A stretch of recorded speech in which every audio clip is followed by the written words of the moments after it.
Sobat Kairos yang terkasih di dalam nama Tuhan Yesus Kristus.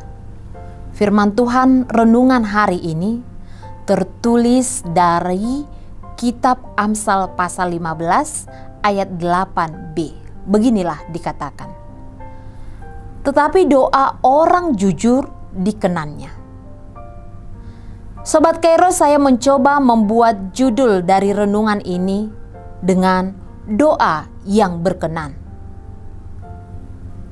Sering sekali kita mendengar bahwa seseorang mengatakan, yang lainlah dulu.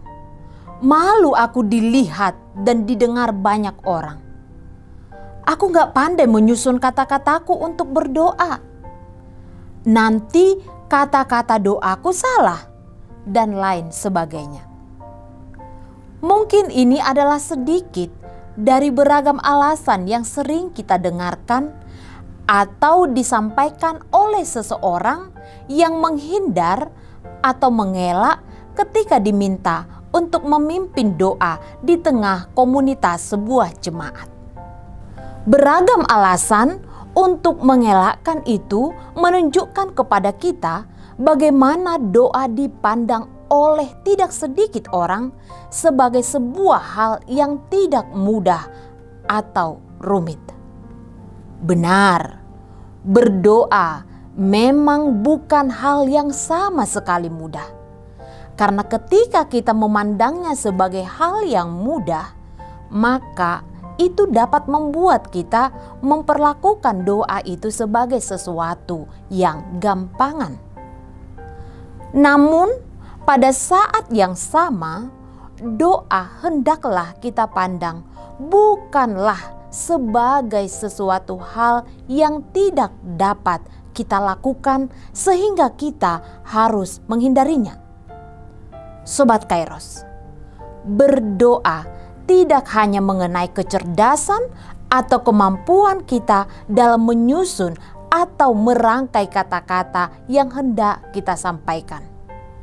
Karena doa bukanlah seperti puisi yang disusun oleh para pujangga. Hal yang jauh lebih penting dari rangkaian kata-kata adalah hati yang dimiliki oleh si pendoa itu sendiri. Hal inilah yang menurut penulis Amsal menjadi hal yang sangat penting. Raja Salomo sebagai penulis kitab Amsal ini mengingatkan kepada orang Israel kala itu dan kepada kita saat ini agar memahami esensi doa yang terpenting bukanlah penguraian kata-kata doa, namun hati kita yang menaikkan doa kepada Allah.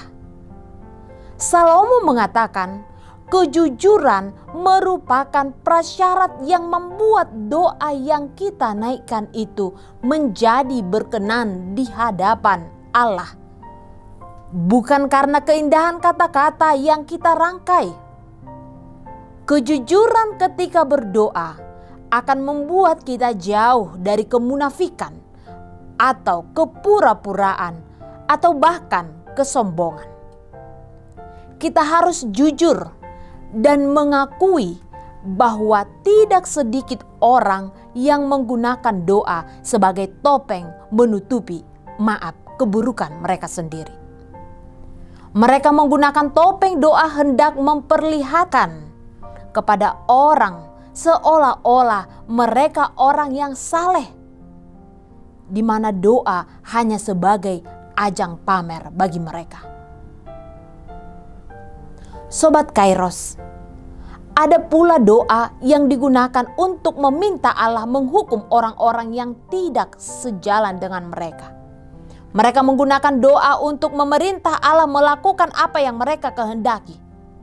Sekali lagi, doa bukan untuk mengatur atau memerintah Allah melakukan apa yang kita kehendaki. Hal ini telah kita lihat terjadi di dalam doa Yesus ketika dia berdoa di Taman Getsemani. Dia tidak menggunakan doanya untuk memaksa Allah melakukan apa yang menjadi kehendaknya. Namun sebaliknya, dia mengatakan, "Tetapi janganlah seperti yang kukehendaki, melainkan seperti yang Engkau kehendaki." Yesus memang memiliki keinginan atau kehendak, namun dia memilih patuh dan taat pada kehendak Bapanya.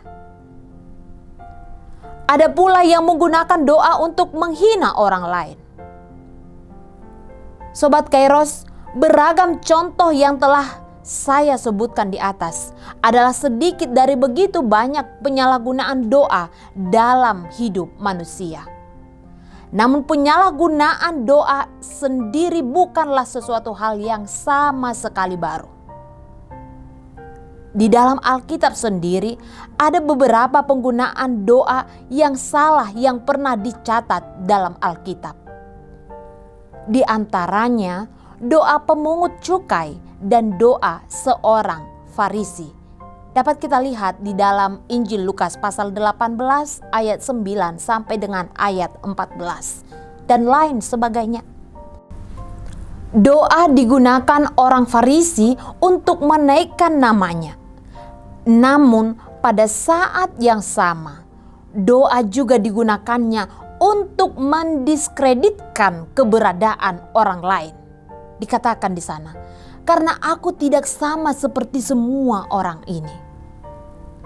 Oleh karena itu, agar penggunaan doa tidak kita salah gunakan, maka yang terpenting bagi kita dalam berdoa adalah memiliki hati yang bersih dan jujur. Hati yang jujur menjadi prasyarat yang penting dalam doa yang kita naikkan ke hadapan Tuhan, yang membuat doa kita berkenan bagi Allah.